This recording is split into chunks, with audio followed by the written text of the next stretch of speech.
Good morning, everyone. I'm Dr. Pawar, taking today's embryology lecture.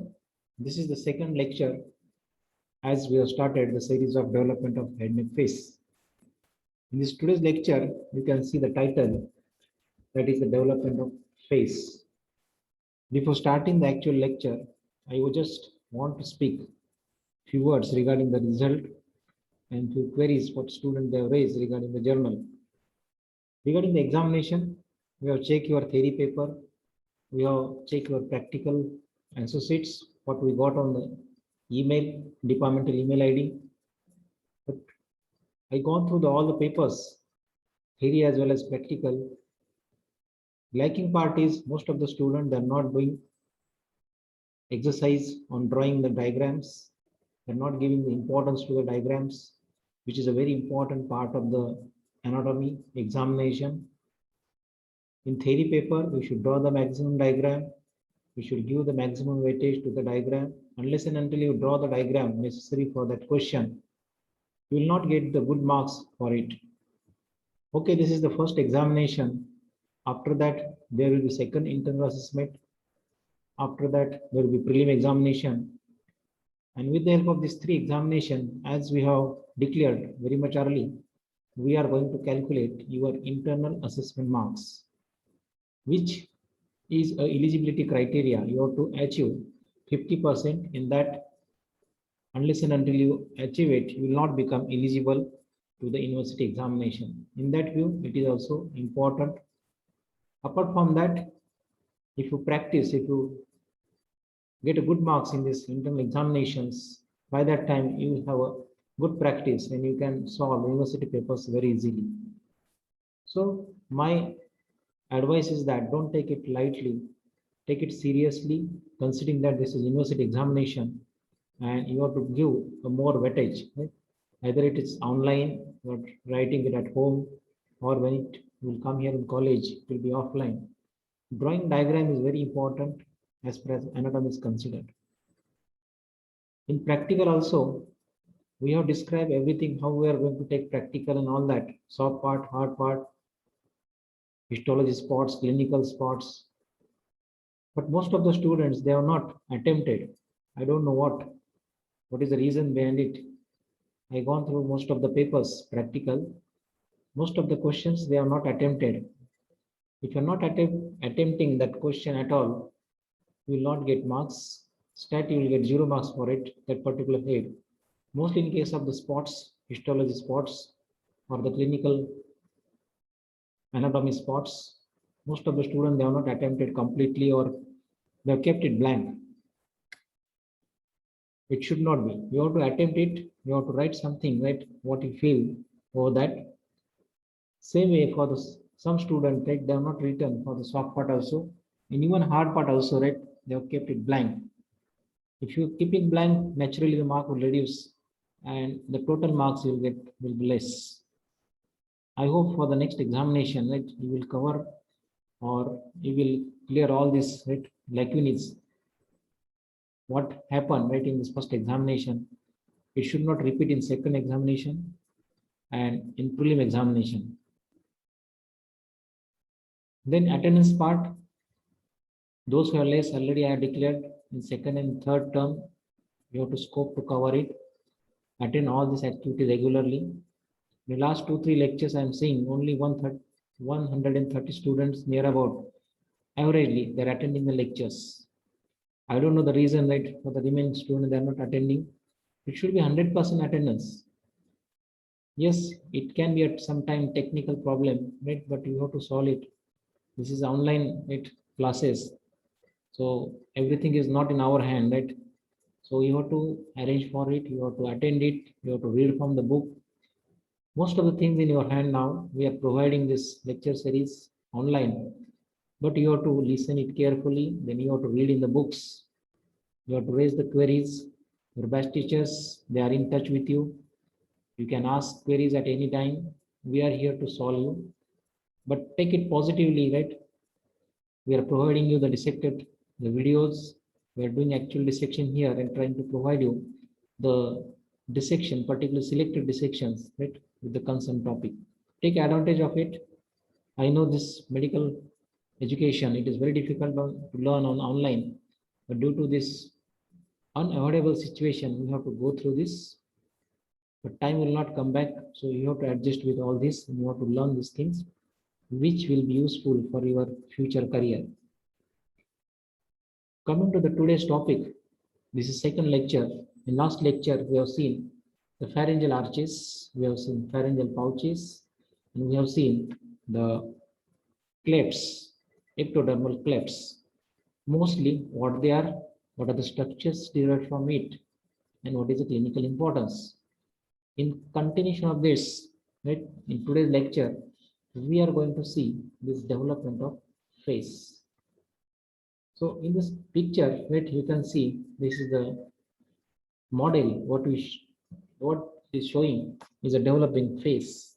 You can see, you can appreciate a little bit the face of the adult human being in this model, because it is in growing phase, it is in developing phase.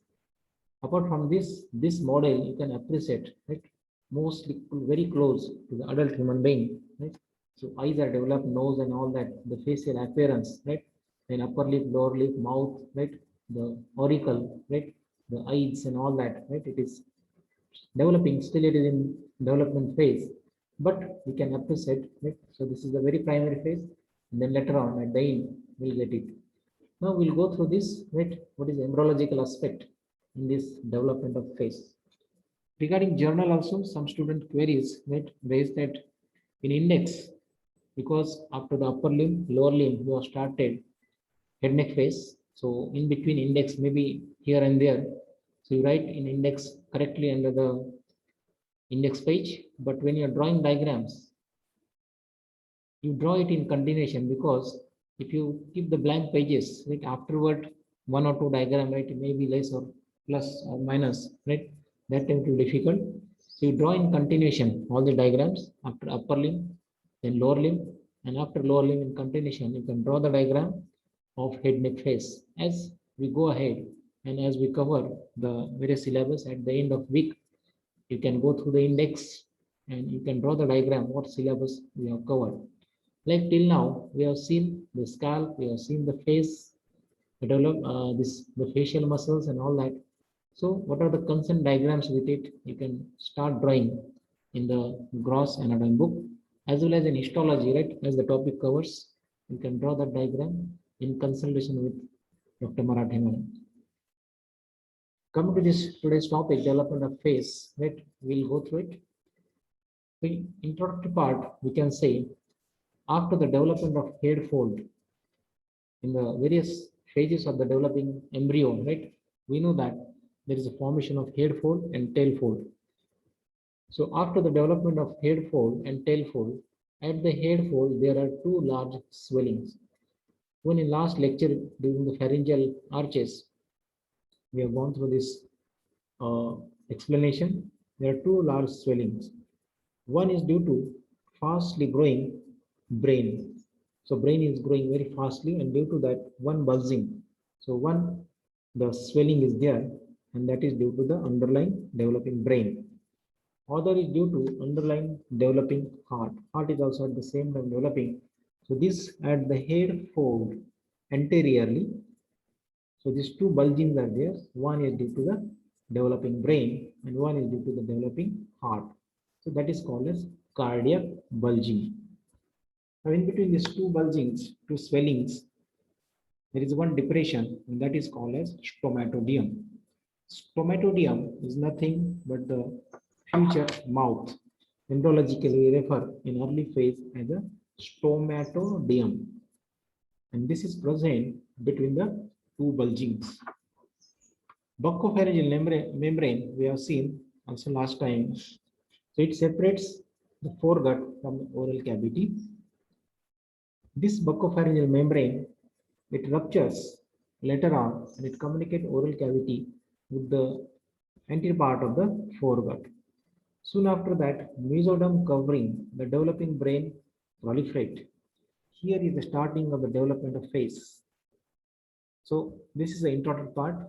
Before starting of the development of face, one should recollect all these points. There are two folds, head fold and tail fold. At the head fold, there are two large swellings. One is developing brain, another is due to the developing heart. In between that, there is a stomatoderm, which is a future mouth.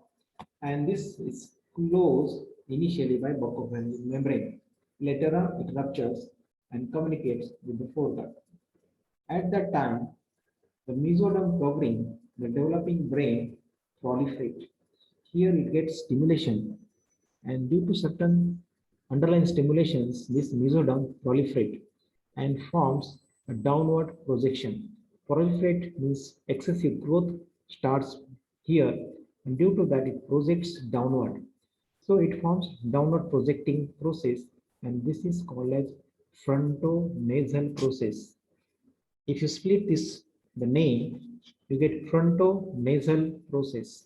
Means on the frontal side toward the nose, it is running downward. So it is nothing but due to the proliferation of mesoderm, which is covering the developing brain, that gets stimulation, it grows fast. And due to the fast growing differential growth, it comes downward. Naturally, it comes projects downward, and this is called as frontonasal process. So this is one of the important process. There are three processes in the development of face. So this is one of the important process which is taking part in the development of face. So face is derived from the structures around the stomatoderm as follows. Already in the last slide, we have seen this is the frontonasal process, which is coming downwards from the developing brain. In the mesoderm, the covering of that, it gets proliferate, projects downward and from the frontonasal process. Apart from that, what are the other processes involving in this? So face is derived from the structures around the stomatoderm, because stomatoderm is a future mouth. So one process is frontonasal process. Already we have seen it. The first pharyngeal arch, the mandibular, it is also called as mandibular of each side. There is another one which is taking part in the formation of the face. But it is very interesting. The first pharyngeal arch, mandibular arch, initially we call it mandibular arch. It divides into the two processes. Initially it is single. Later on, it gets divided into the two processes. What are the names of these two processes? One is called as maxillary process. Another is called as mandibular process. So what are the three processes which are involved in this development of the face? The first and most important is the frontonasal process. Later on, you get one arch which is called as mandibular arch or first pharyngeal arch.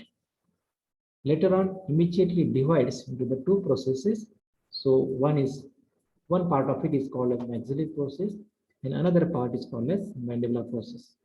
So these are the three processes: frontonasal process, maxillary process, and mandibular process. One should know that this maxillary and mandibular process, they are nothing but the part of mandibular arch. Mandibular arch is nothing but the first pharyngeal arch, right? So it is also called as the mandibular arch. Now these are the various parts on the face. So how they get developed. Now one structure developed, it is called as nasal placodes. This is the process going towards the development of nose. So what is the nasal placodes? Ectoderm overlying the frontonasal process soon shows bilateral localized thickening little above the stomatoderm. Stomatoderm is the center point one has to consider, because this is a future mouth. So in that consideration of location of stomatoderm on its two sides bilaterally over the ectoderm right overlying the frontonasal process, it shows thickening. So ectoderm over the frontonasal process just above on both sides of the stomatoderm shows thickening, localized thickening. At particular point, it becomes thickened, and this localized thickened part, it is referred as nasal placodes. Means within that the frontonasal process, certain area is decided here the nose has to be developed. So that particular ectoderm proliferates, develops fastly in that area, it becomes thickened, and this ectodermal thickened process part is called as nasal placodes. These are called as nasal placodes. Then these nasal placodes will convert into the nasal pits. So nasal placodes soon sink below the surface and forms nasal pits. So whatever this thickening part, it goes inside, it sinks inside, and that forms the nasal pits.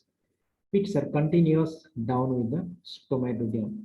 In early phase, these pits, these nasal placodes which are sinking inside, so they are in continuation right, with the stomatodium in early part or in early phase. Later on, one should know that what is the medial nasal process and what is the lateral nasal process. Till now, we have seen nasal placodes and nasal pits. So what is the medial nasal process? Medial edge of the nasal pit raised. This raising is due to excessive or fast growing at particular structure, ectoderm, due to the thickened mesoderm called as medial nasal process. Now this ectoderm in this area is raised because below that, whatever the mesoderm, it gets thickened, it gets stimulated, and due to this underlying thickened mesoderm, there is a raising of one fold. So medial edge of the nasal pit raised, and this is called as medial nasal process. This is occurring around the nasal pit. So on medial side, the mesoderm get thickened. Due to that, on medial side, you get medial edge raised, and this is called as medial nasal process. In the same way, on the lateral side, you get the thickened mesoderm. Due to that, there is elevation, that particular ridge is elevated there, and that is called as lateral nasal process. The lateral edge of the nasal pit raised, means it comes up, and is called as later on as the lateral nasal process.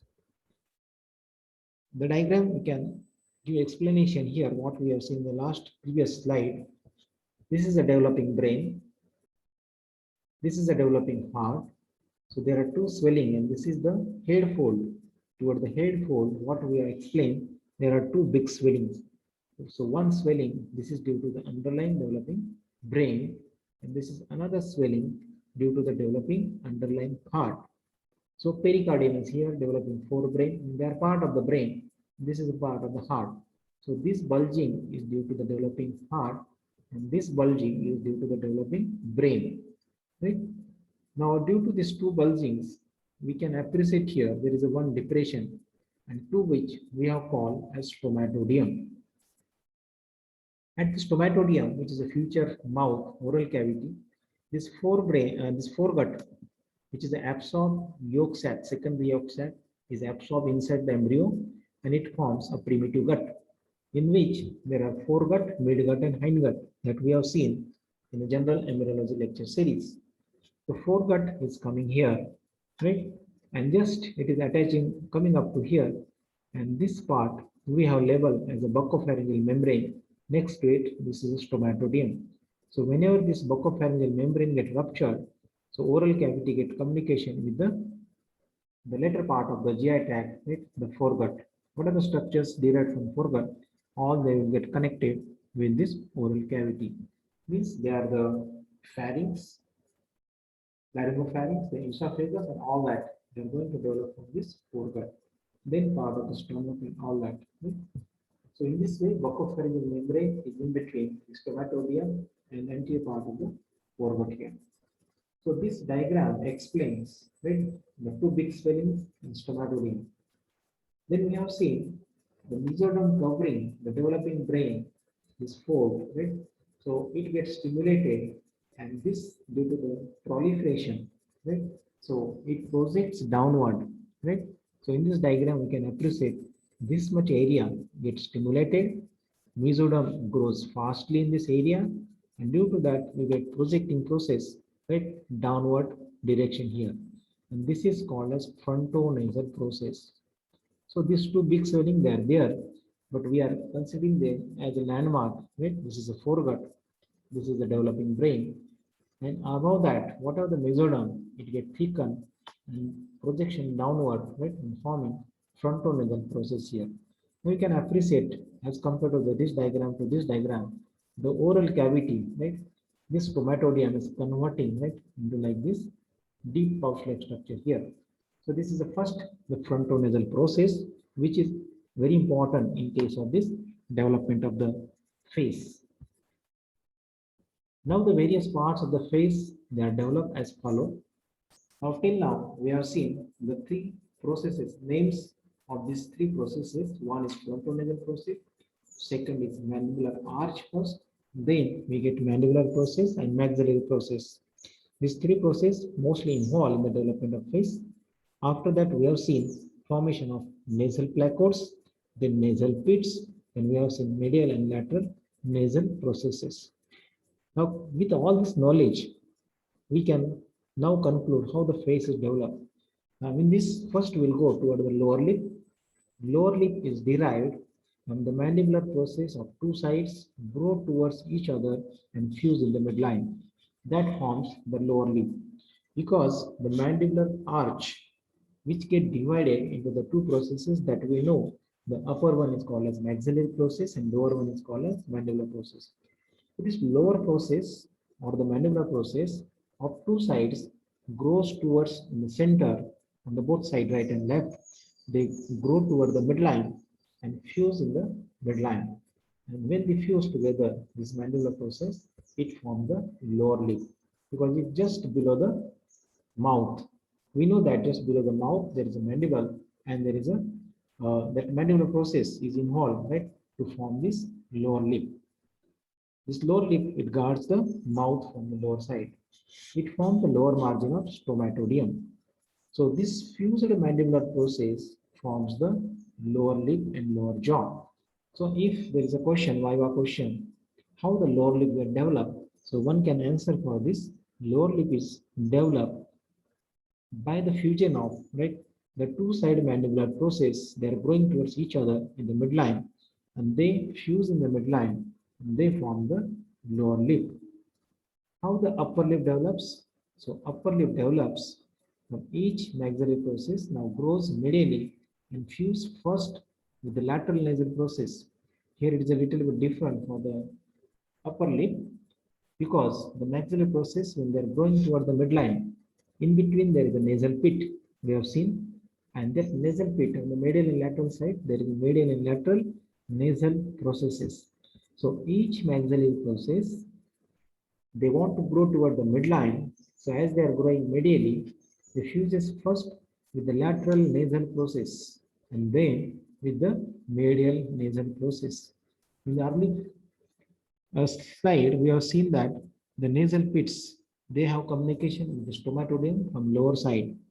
So initially, they have complete communication with the mouth, but later on, when this medial and lateral nasal processes develop due to the underlying thickened mesoderm, so slowly when they fuse together, they will cut off the nasal pit from the oral cavity. So what it suggests initially, the nasal cavity is in connection with the oral cavity. With this diagram, we can explain very nicely what we have seen till now. So you are seeing from this front side, this is the frontonasal process. This is a mandibular arch. So very early initial structure. This is the first pharyngeal arch, mandibular arch, and this is the developing pericardium or developing heart. Right? This is the developing bulging of the developing brain, but over that mesoderm get thickened and that form the frontonasal process. You can see in this second diagram the mandibular arch, which is divided into the two processes. Initially, it is called as arch, single arch, that is mandibular arch, or first pharyngeal arch. When it divided into the two processes, upper one is called as maxillary process, and the lower one is called as mandibular process. So they are growing towards the midline. This is your stomatodium. If you are concentrating that the stomatodium in this first diagram, in the second diagram you can see when this mandibular arch divided into the mandibular, this maxillary process and this mandibular process. So it is slowly taking that the adult shape of the oral cavity here.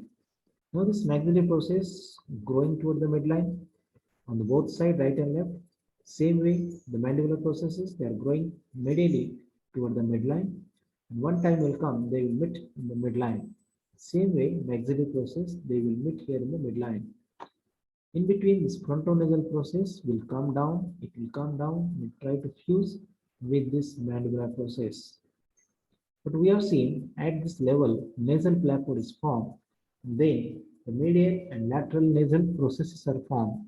So with that, this maxillary process is going to fuse.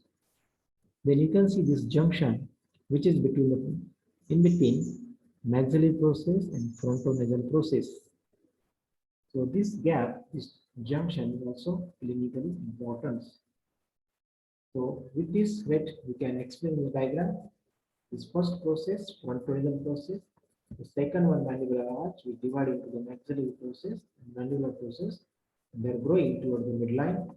This stomatodium, initially gap between this developing brain and developing heart, later on covered from lateral side also, right, by this mandibular arch initially, later on maxillary process, mandibular process, then oral cavity is going to form here. Meanwhile, the nose, eye, and ear at this location is going to develop, and if you join all this together, we can appreciate the face. This further changes, you can see in this diagram. You can see there is formation of nasal placode. This is the stomatodium. This is a maxillary process, and this is a mandibular process. Now in this diagram, we can see the mandibular process, they are fused in the midline. So on both sides, they are growing medially and they fuse in the midline. Same way, maxillary process, they are growing, they are trying to fuse, growing to the middle side.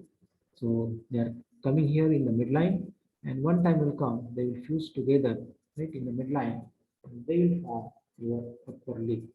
So this is the lower lip form, upper lip form, and whatever within it, we call as oral cavity.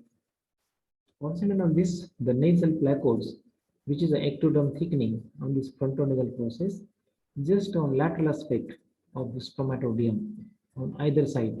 So this thickened ectodermal, the swelling, what we call as a nasal placode, initially the nasal pit, when it sinks inside, it goes inside, so you get nasal pits. This is the lens placode, same way, on the posterior aspect, posterior lateral side, with the thickening of ectoderm, and then this swelling, small swelling, nodular swelling is called as lens placode. So this is starting of development of eye. Here the development of nose is already started. Later on, the first ectoderm was cleft. So that will form the auricle, right? The pinna will get formed. And we have seen the auditory tube and all that middle ear, inner ear is going to develop with that from the first ectodermal cleft. In this diagram, we can see another change. This nasal pit, the nasal placode converted to nasal pit, and this medial side, lateral side, mesoderm get thickened, and this is going to call as medial nasal process. On the lateral side, this thickened mesoderm, right, which is called as lateral nasal process. So medial nasal process, lateral nasal process. On lateral side, this is a nasal pit here, and this is a gap between frontonasal and maxillary process, and here is a developing eye. We have seen here lens placode later on get positioned like this here, and this the nasal pits they are coming here, right? If you see the initial distance between the two nasal placode is more. In further development, they are coming close together. That means this frontonasal process is contracting. So this much distance is reduced. It is contracting. So naturally, the nasal pits of both sides they are coming close together. Initially, also these eyes they are on very much lateral side away from each other. Later on, as this frontonasal process shrinks, this eyes come to its normal position. Meanwhile, you can see this lower lip, lower jaw is formed here, and this upper lip is going to form by this maxillary process. Also, the frontonasal process is coming downward. If you see here, compare this diagram with this diagram, you can see, right? So, as compared to this diagram, right, frontal process is coming downward. Due to that, this nasal pits also become very prominent here, right? So, this is the medial nasal process, this is lateral nasal process, this oral cavity, this frontal process coming downward. When this lower jaw, lower lip is formed, and this is the starting, right, preparation to develop the upper lip, upper jaw here. So they will fuse together here, right? If this nasal process grows, it will fuse together with this lateral nasal process. Later on, it will fuse with this medial nasal process. And if you see the change here, initially this nasal pit, it has a communication with this oral cavity or the stomatodium. But later on, as this will grow, or this lateral nasal process and medial nasal process, they fuse together in this midline. So they will cut off, right, this nasal pit, nasal opening from the oral cavity. So in early part, they are connected with each other, but later on in the process of development, they will cut off from the oral cavity or the mouth. If there is some problem going wrongly here, right, in this the process of formation of medial nasal process, lateral nasal process, or their fusion in the midline. So in adult also, this communication remains pattern. Then the nose has a communication with the oral cavity, which is not a normal feature. In such cases, we call as clefts. In that case, whatever the food in the oral cavity is going to mix with the air in the nasal cavity, it may go to the air pipe, right, or towards the respiratory tract, which can irritate your respiratory epithelium and continuous sleep coupled with air, or in complication, lung may get infected, right, due to the bacteria, right, present in food particles. So, in the process of development, this nasal pit has to cut off, right, from this oral cavity. So, this nasal cavity will separate from the oral cavity. But in early phase, in all, it has a connection with each other. So, nasal pit is communication with the oral cavity here.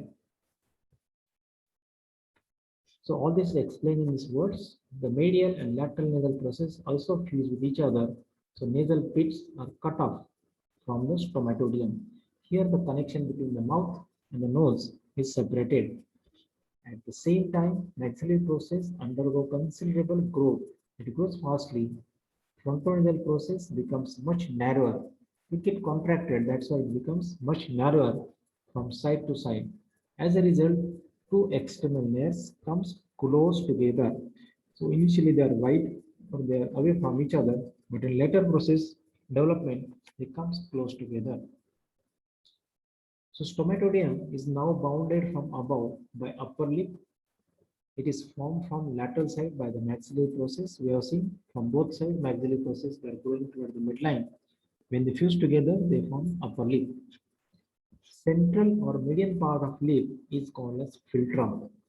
So central or the midline part here, when they come together, the midline portion is called as philtrum. So central or the median part of lip is called as philtrum, and it is formed from the frontonasal process. This process is going to involve in the formation of the middle portion of the upper lip, which is called as the philtrum. The philtrum is going to develop, right, from the frontonasal process. While overlying skin is derived from ectoderm covering the maxillary process. So overlying skin is not derived from the frontonasal process, but it is derived from the maxillary process. While rest of the muscles of the face, they are derived from the mesoderm of second pharyngeal arch. That's why, as we know that every arch has its own nerve. The second pharyngeal arch, it has its own nerve, that is a facial nerve. So all the muscles of face, they are supplied by the facial nerve. That is the embryological reason behind it. What are the structures derived from each arch? That particular arch structure derived is going to supply from the nerve of that same arch. So same way, here the muscles of the face, they are derived from mesoderm of the second arch, and the nerve of second arch is facial nerve. So all the muscles here, the facial muscles, they are supplied by facial nerve. Come to the nose separately. It developed from frontonasal process and medial and lateral nasal process. We have seen around the nasal placodes, the nasal pits, this medial and lateral nasal process formed. And before that, we have seen the frontonasal process also involved in the formation of nose. The external layers form when the nasal pit cut off from the stomatodium by fusion of maxillary and medial and lateral nasal processes. This we have seen in diagram. Due to the narrowing of frontonasal process, nasal pits come close to each other, and it also forms nasal septum. So this is all happening due to the narrowing of frontonasal process.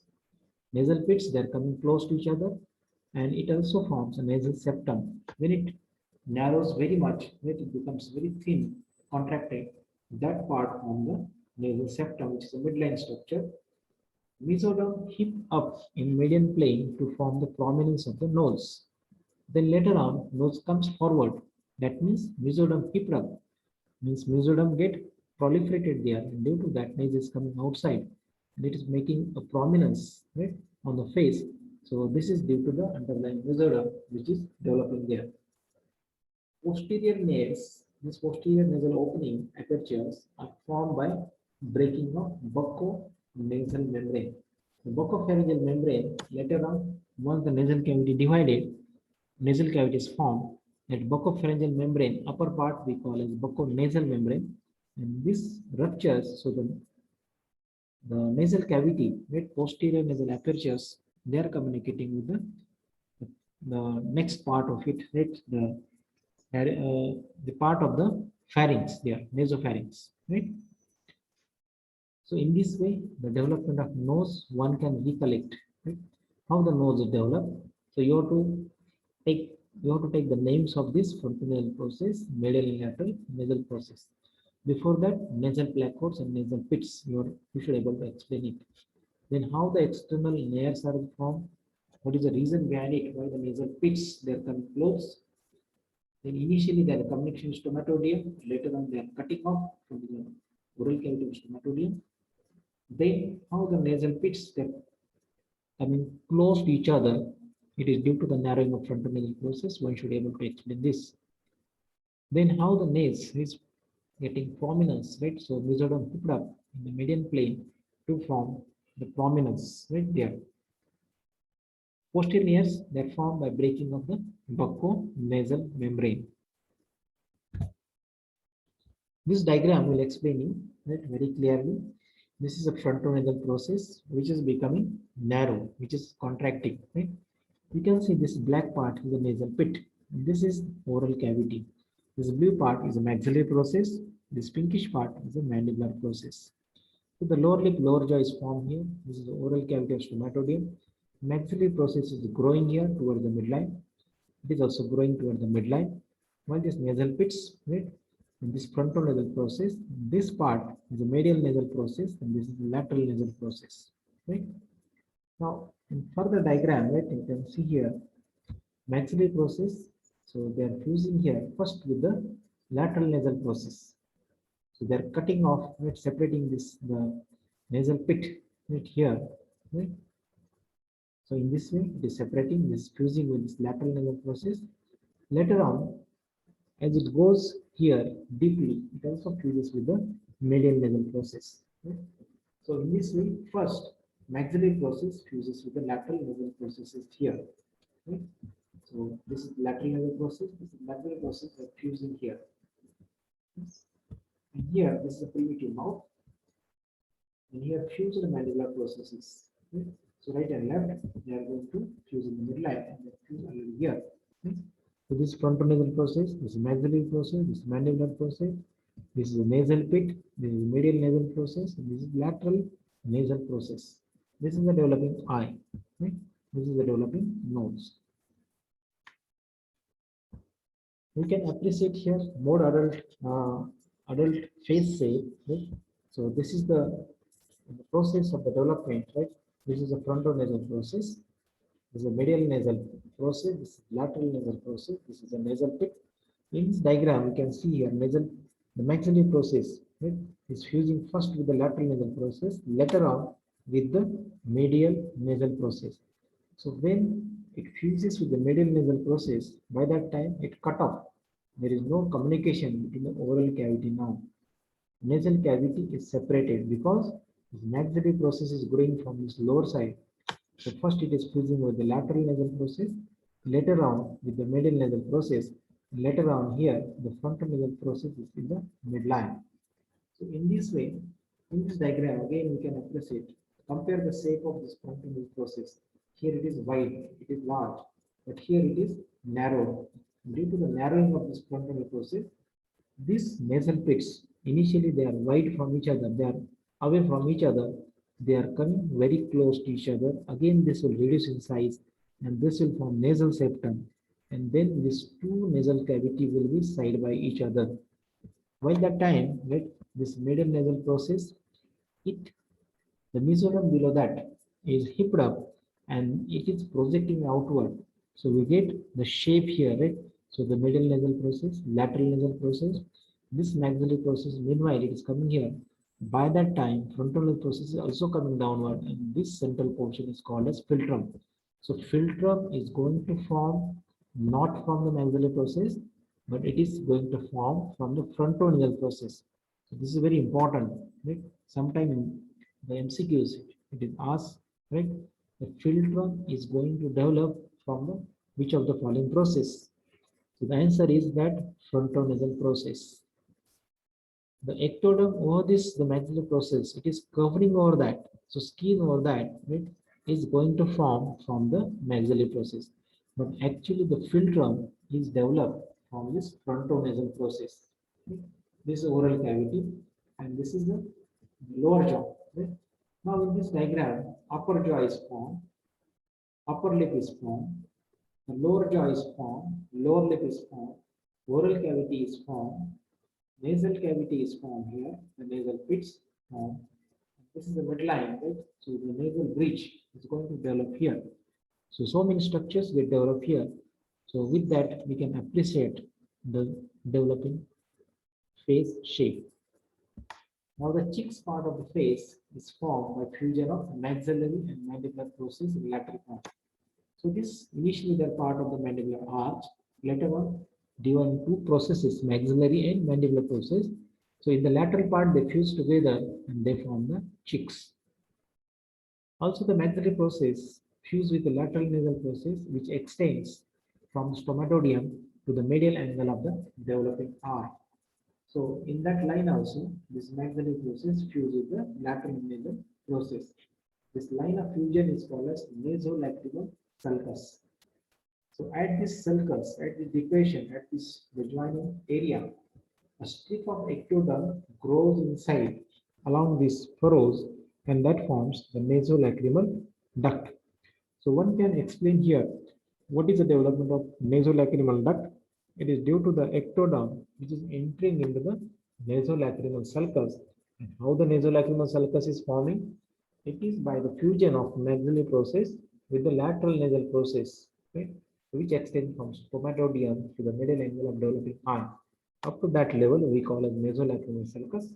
Ectoderm growing inside, and that is forming the duct. So that is nasolacrimal duct. So this diagram, right, so clearly explains, right, so this is the frontonasal process. Now it becomes very narrow. So it forms in midline nasal bridge.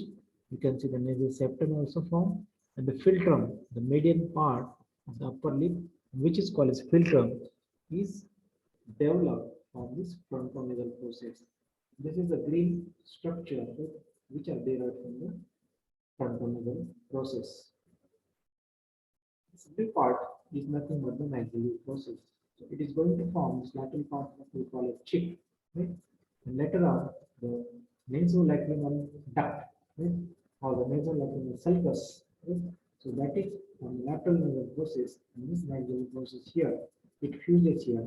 If it is not fused, this will be open, right?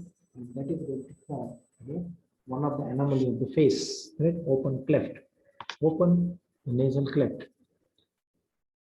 This is the lower jaw, the lower part of the cheek, lower part of the cheek that is formed from the mandibular process. The lateral part of the upper lip from the maxillary process. So maxillary process coming here for the upper lip. Lower lip from the mandibular process. This laterally both together it from the cheek here, maxillary and mandibular process. Median part, upper lip from the frontonasal process. That I have explained you, that is called as philtrum. Meanwhile, I get developed here, right, for the lens plateau. Here, what we have called nasal plateau, right?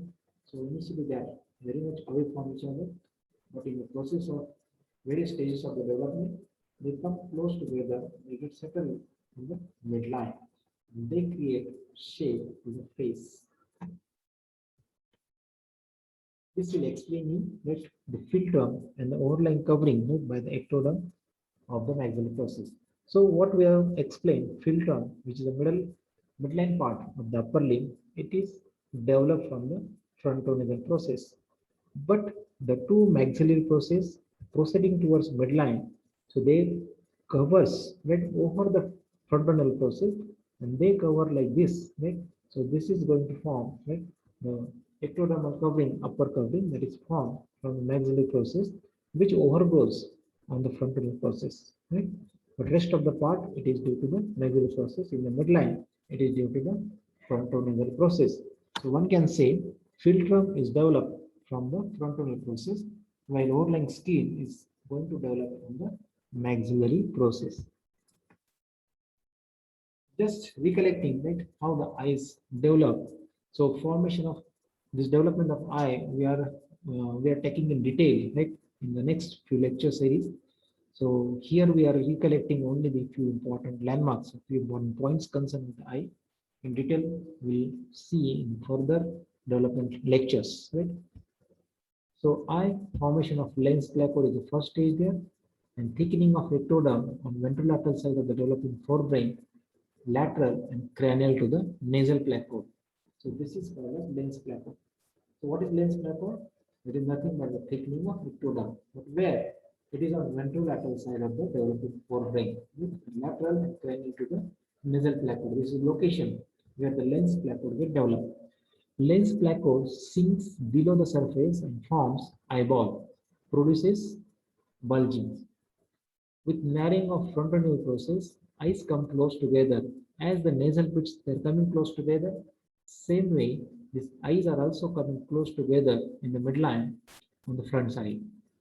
Meanwhile, eyelids they are derived from ectodermal folds and mesoderm above and below the eyes. So they are involved in the formation of eyelid, upper eyelid and lower eyelid. So in this way, firstly, lens placode get formed. It is thickening of ectoderm. It is on the frontonasal process. Location is this ventrolaterally as compared to the oral cavity or the stomatoglium as compared to the nasal pits also, nasal placodes. Then this lens placode sinks below the surface and forms eyeball and various structures there, and then formation of eyelid. Right? Concentrating something about the external ear, it is formed around the dorsal part of the first cleft. In ectodermal cleft, in last lecture we have seen, right? That is the area where the ear is going to develop. We have seen external auditory meatus, external auditory canal, right? Middle ear, internal ear, it is going to form at that first ectodermal cleft, means between the first pharyngeal arch and second pharyngeal arch from outside at that junction level, that is the first cleft. At that level, this external ear is going to form. What changes occurs here? Series of mesodermal thickenings, also called as hillocks, appear on the mandibular and higher arches around the cleft. First arch is called as mandibular and second is called as hyoid, right? So the series of mesodermal thickenings, small thickenings, right, near about 3 to 6 small swellings takes place there. They are also called as hillocks. Initially, they are separate modular. Later on, they expand, fuse together, and they form auricle or pinna. The pinna is formed by fusion of these hillocks. Pinna lies first caudal to the developing jaw. Due to the environment of mandibular process, it is pushed upwards and backward to its definitive position. If mandibular process fails to enlarge, the ear remains at lower level. So these are the anomalies, right? If the mandibular process does not enlarge, so the ear remains at the lower level, it doesn't push upwards and backwards. So in that case, that person will be with the lower level of the ears. So in this way, all these changes occurs during the development phase. But if something goes wrong, that time anomaly will create concern with that particular abnormal development. In this diagram, we can see, right, this is the developing the fetus. We can see this is the developing brain. This is due to the developing heart. At the level of developing brain, this bulging, this is a frontonasal process in which this is the nasal placode, this is the lens placode. Then this is the maxillary, initially the mandibular arch. Then it divides into the two processes, maxillary process, and this is the mandibular process. So this is the first arch, this is the second arch, so this is the first cleft. So one should able to Remember all the structures, right? Or what are the changes occurring here during the development of face here. Diagram B, we can see this is the developing eye. This is the nasal pit developing the nose. We can see here, right, the first plate, right, developing the external ear. So here, the small mesodermal thickening or hillocks will get formed. Then later on they will expand, fuse together. They form here the auricular pinna. Initially at lower level, but it is pushed backward and upward. It is coming to the its normal position here. Right? So in this way, this maxillary process, this mandibular process, right? So in this way, at the first cleft level, auricular pinna is going to develop there. So this diagram will explain you, right? You can appreciate very well the developing face here, right? So eyes develop here, nose is developed here, mouth is developed here, these cheeks are developed here, right? Then upper lip, lower lip, right? This lower jaw, upper jaw is formed. Ear also get formed, right? So all this, if you collect at one time, right? So this will explains you, right, what is the development of the face. Coming to the last part of this lecture, what are the anomalies? So anomalies of the face. One and most important, right, very commonly occurs is called as hair lip. Usually such type of anomaly is occurring, right, for the upper lip, and it is occurring in the lips of the hairs. So that's why it is called as hair lip. Usually upper lip of hair has this defect, so named as hair lip. This defect is due to non-fusion of maxillary process with medial nasal process. There are various reasons behind it, why there is a gap. So basic reason is non-fusion of the various processes. So this defect is due to non-fusion of maxillary process with first the medial nasal process. It may be unilateral, one side, or on both sides, it is called as bilateral. So when it is one side, it is called as unilateral. And when it is on both sides, it is called as bilateral. So unilateral hair lip or bilateral hair lip, basically it is due to the non-fusion of maxillary process with the medial nasal process. Due to that non-fusion, there is a gap. So this gap or unfused part we call as hair lip. Defect in midline due to non-fusion of frontonasal process with the maxillary process in midline also will convert into the hair lip. Or defect in fusion of two mandibular process. So in the midline, right, you will get gap in that is called as hair lip. So it may be for upper lip or lower lip. Mostly the upper lip is getting affected. There are various reasons for it. Mostly it is occurring, right, in the lips of the hair. That's why it is called as hair lips. Another anomaly concerned with the face development is oblique facial cleft, non-fusion of maxillary and lateral nasal process. So we have seen the development of nasolacrimal process, nasolacrimal sulcus, nasolacrimal duct. At that level, right, if there is a non-fusion of maxillary process with the lateral nasal process, gap will be there. That open structure, right, open gap like structure, oblique gap, is called as oblique facial cleft. So in that case, it is open nasolacrimal duct, and in the treatment part of it, we have to close it right later on. But initially, it is labeled as oblique facial cleft. And the embryological reason behind it, there is a non-fusion of maxillary process with the lateral nasal process. Right? There is no proper fusion. Lateral facial cleft, and due to that also, right, you get wide mouth, which is called as macrostomia, or if it is excessive going midline, so it is called as microstomia. So wide mouth or very small mouth, right? Small mouth is called as microstomia, wide mouth is called as macrostomia. Depending on that, the how the maxillary process is developing, either excessive or very short, accordingly anomaly we get. Another common anomaly, right, is labeled as proboscis, the cylindrically projecting nodes. So the nodes, the medial and lateral, the nose, they fuse together and they're projecting, right? So in the midline and cylindrically, right, this projection together, it is called as proboscis. Bifid nose, bifurcated frontonasal process. In that case, right, the bifid nose is going to develop. Then one anomaly is called as cyclops. Usually the two side eyes, right, they proceed in the midline, they will not stop there. So they fuse together, they form a single eye. So it is looking like a single eye there and projecting, and that is called as cyclops. Such type of anomaly, facial development anomaly, labeled as cyclops. Then mandibulofacial dysostosis or first arch syndrome, in which the structures develop from the first arch like mandible, maxilla, ear are defective collectively. In that case, combined together, it is called as one syndrome. Okay? So that is first arch syndrome. What are the structures derived from first arch? They are abnormal. So in that case, so first arch syndrome, or it is a mandibulofacial dysostosis, because mostly the mandible and the facial structures are derived from this first arch. So they are all defective. In such cases, this is labeled as first arch syndrome or mandibulofacial dysostosis. Another is the hypertelorism, widely separated eyes. In that case, there is no normal distance. Right? The two eyes, they are very widely separated from each other. So they are mostly on the posterolateral side of the face. And this is called as hypertelorism. So these are the various anomalies concerning the development of the face. In the diagrams, we can see here, these are the various types of the hair lips, in which you can see there is non-fusion here, very small incomplete here, right? Hair lip you can see for upper lip. It is a complete one, that the upper completely this gap cleft is going upward. So non-fusion, these two parts are separate. With going again deeply in this third diagram, right? Going deeply here, so it is complete.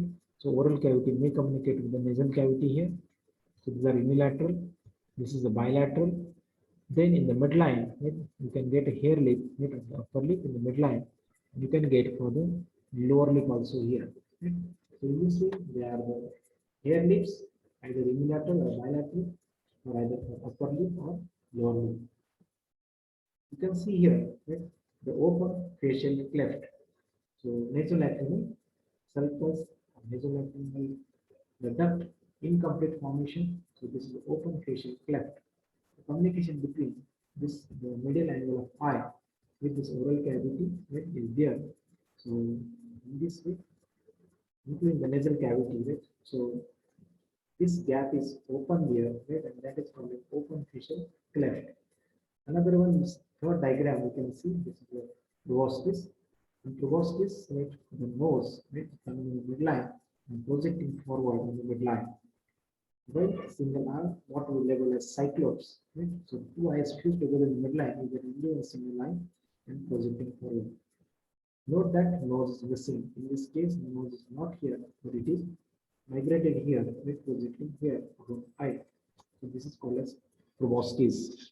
Right, so proboscis, cyclops, right, all these anomalies you can see in this face.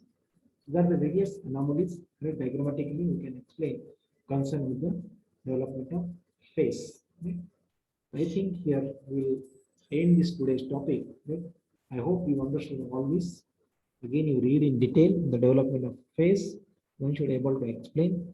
We have various models, right, in the museum, and this may be a part of your practical examination, right? Viva point, and also in theory examination, there is a question development of the face. In that case, with the help of diagrams, one should be able to explain all this, right? Or the development of nose, or development of eye, right? Any questions can come, or various anomalies in the development of face. One should be able to explain embryologically what are the names and what is the reason behind it, that particular embryological defect or anomaly. So here we conclude this today's topic. Once again, you read it right from the book, see from the different books, diagrams and all that. It is not that way difficult, right? It is very easy to understand if you read it thoroughly and properly. Thank you.